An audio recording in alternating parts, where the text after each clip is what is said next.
Oi, boa noite. Vai lá sentar, vai.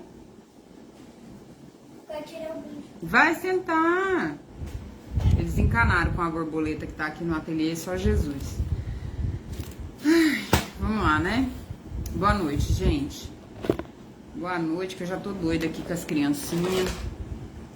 As criancinhas estão uma semana em casa e eu tô ficando doida com elas.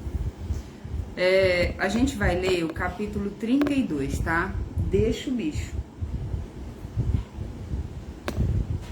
A borboleta tá ali, até a borboleta se escondeu. Até a borboleta se escondeu das criancinhas.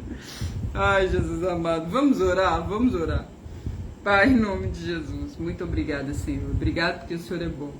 Obrigado porque o Senhor tem cuidado de nós. Obrigada, Senhor. Obrigada por tudo que o Senhor faz. Tudo que o Senhor faz é bom. Pai, em nome de Jesus, abre a nossa mente e o nosso coração para a sua palavra, Pai. Que nós possamos compreender, Senhor, a tua palavra e que ela entre na nossa vida. Em nome de Jesus, amém. Gente, a gente vai ler. Eu tô rindo, mas eu tô brava. Só Jesus. Então vamos lá. A gente vai ler 2 Crônicas 32, tá? E fala assim: depois de tudo isso, a gente vai ler em duas partes o capítulo de hoje, tá? O capítulo de hoje será lido em duas partes, porque eu acredito que seja importante ler em duas partes, tá? Porque são dois assuntos completamente diferentes, apesar de falar do mesmo rei. Depois de tudo isso e dessas provas de fidelidade que o rei Ezequias deu, Senaqueribe, rei da Assíria, não é da Síria, é da Assíria, invadiu o país de Judá. O seu exército cercou as cidades protegidas por muralha, procurando conquistá-la. Quando Ezequias viu que Senaqueribe estava planejando atacar Jerusalém também, consultou seus chefes militares, lembrando que Jerusalém era a capital, onde ele residia, obviamente, né? Ezequias viu que Senaqueribe estava planejando atacar Jerusalém também, consultou seus chefes militares e civis e propôs que tapassem a fonte de água que ficava fora da cidade, e eles concordaram com o plano, lembrando que foi por essas fontes de água, né, esses dutos de água, que Davi conquistou essa cidade, a cidade de Jerusalém, que ficou chamada cidade de Davi, tá? Jerusalém ficou chamada cidade de Davi. E ele começou de baixo. Inclusive essa palavra saiu para mim há uma semana atrás. E ele começou de baixo e foi subindo até chegar no palácio que era dos Jebuseus. Nesse tempo, os Jebuseus que residiam em Jerusalém. E ele atacou a cidade pelas fontes de água. Inclusive os Jebuseus riram dele e falaram: ele não vai ter capacidade de chegar até aqui. E aí ele foi de baixo até que ele conquistou, até chegar em cima, né? Foi assim que essa palavra saiu para mim há um tempo atrás, mais ou menos uma semana.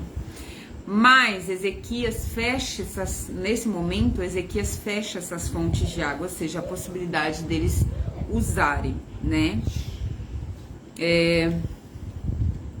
Taparam as fontes de água que ficava fora da cidade e eles concordaram com o plano. Muita gente se ajuntou e foram tapar as fontes e também o canal que atravessava aquela região. E isso foi feito para que os assírios encontrassem pouca água quando chegassem perto da cidade. Não acampasse ali também, né? E ficasse muito tempo, até porque eles precisavam de água, então as fontes de água estivessem livres, eles iam ficar por ali fazendo cerco na cidade. Ezequias se animou e consertou a muralha da cidade, construiu torres em cima dela e levantou outra muralha ao redor da que existia, né? Reforçou tudo. Também construiu defesa no aterro que havia sido feito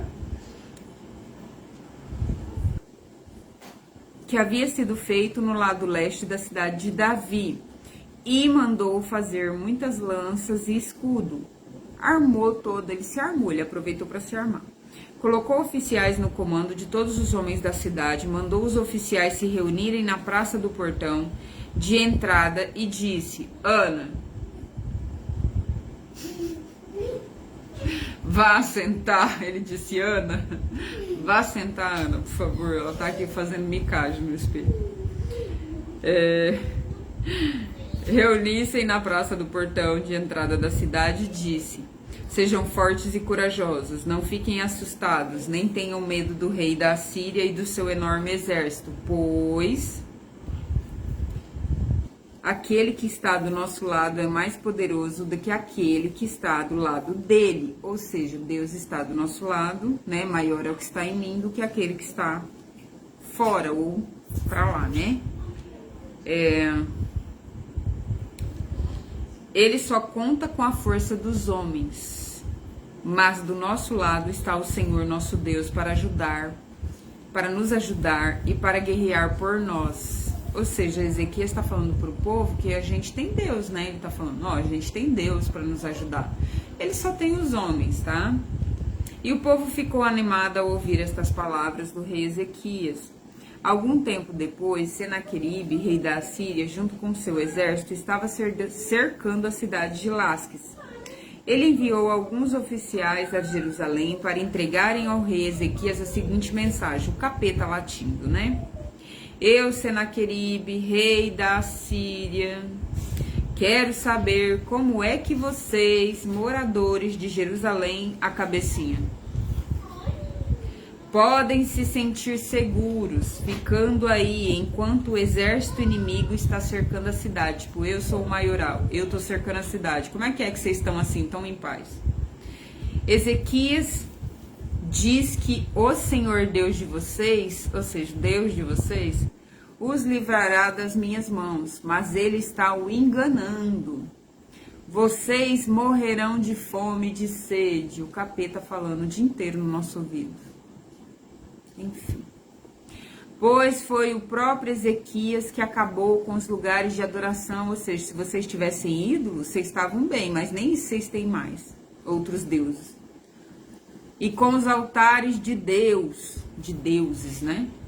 E disse ao povo de Judá e aos moradores de Jerusalém que adorassem a Deus diante de um altar só e queimassem incenso somente naquele altar.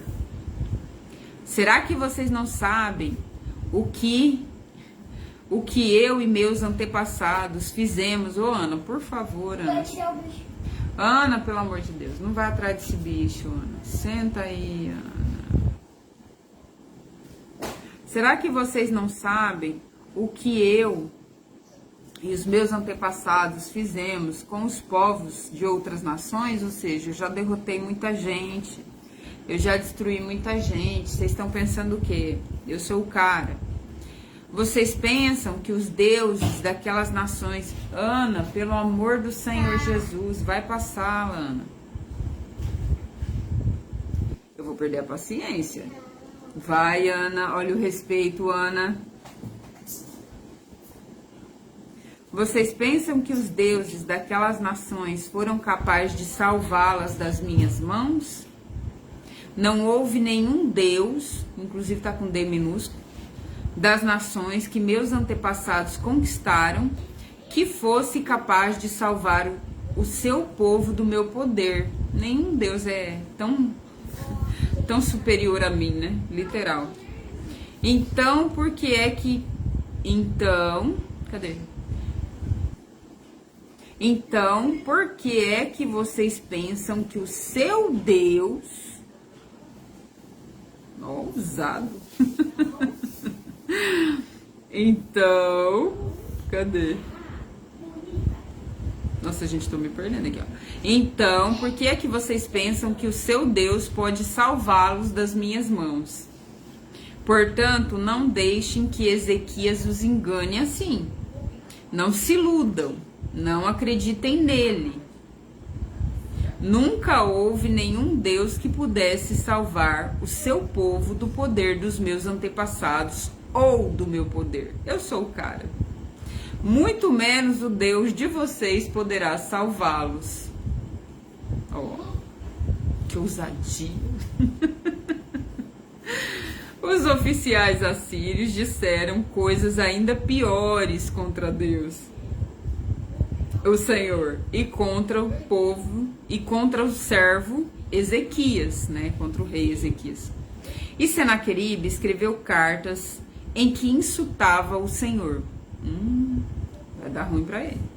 O Deus de Israel, dizendo o seguinte contra ele: os deuses de todas as nações não salvaram os seus povos da minha mão. Assim também o Deus de Ezequias não salvará o seu povo das minhas mãos. Isso ele está escrevendo contra Deus, literalmente, tá? Ele está dizendo para Deus, literal, que ele é o cara. Olha a ousadia do cara. Os oficiais gritaram isso em hebraico aos moradores de Jerusalém, para que eles entendessem, que estavam em cima da muralha da cidade, a fim de assustá-los e deixá-los apavorados, e assim poder conquistar a cidade. Porque é isso que o inimigo faz, na verdade. Ele fica latindo o dia inteiro na nossa mente, que a gente não vai conseguir, que não vai dar certo, que a gente vai afundar, que não é assim, que ninguém consegue, e blá, blá, blá, blá, blá, blá, blá, blá, blá. E aí a gente se apavora, desiste, porque na verdade, perder não é perder uma batalha, não é ter um dia ruim. Perder é perder a guerra, é desistir. Aí o rei Ezequias e o profeta Isaías, filho de Amós, oraram a Deus. Eles não vão acreditar, eles vão lá orar. Oraram a Deus e pediram ajuda. Então o Senhor enviou um anjo que matou todos. Alguns? Não, todos. Os soldados e todos os oficiais do exército assírio. O rei Senaqueribe voltou envergonhado para o seu país. Certo dia, quando estava adorando no seu templo, do seu Deus, alguns dos seus filhos o mataram à espada. Que vergonha, hein? Além da vergonha, ainda foi enganado pelos próprios filhos. Na verdade, isso é plantação, né? Plantação e colheita. Ele foi tão ousado que, além de provocar Senaqueribe, ele ainda foi provocar o próprio Deus, literal. Mas você vê que o rei Ezequias e o profeta Isaías vai orar, né? A partir do momento que eu sou confrontado ou afrontada, eu não vou rebater, eu vou orar a Deus. E aí, ó, foi assim que o Senhor Deus salvou Ezequias e os moradores de Jerusalém das mãos de Senaqueribe, rei da Síria, e das mãos de todos os outros inimigos. E Deus deu ao seu povo paz com todos os países vizinhos. Muitas pessoas iam a Jerusalém levando a oferta do Senhor e ricos presentes para o rei Ezequias de Judá. Daquela época em diante, a fama de Ezequias foi crescendo em todas as nações. Porque o povo entendeu, né? Nossa, Ezequias derrotou o rei da Assíria. O rei da Assíria era aquele mesmo rei que eu falei para vocês, que ele era muito cruel. Os reis da Assíria, né? Eles esfolavam a pessoa viva, ou seja, arrancava a pele, fazia o empalamento, que é aquela atrocidade de, né, colocar algo lá na porta de trás e sair na boca.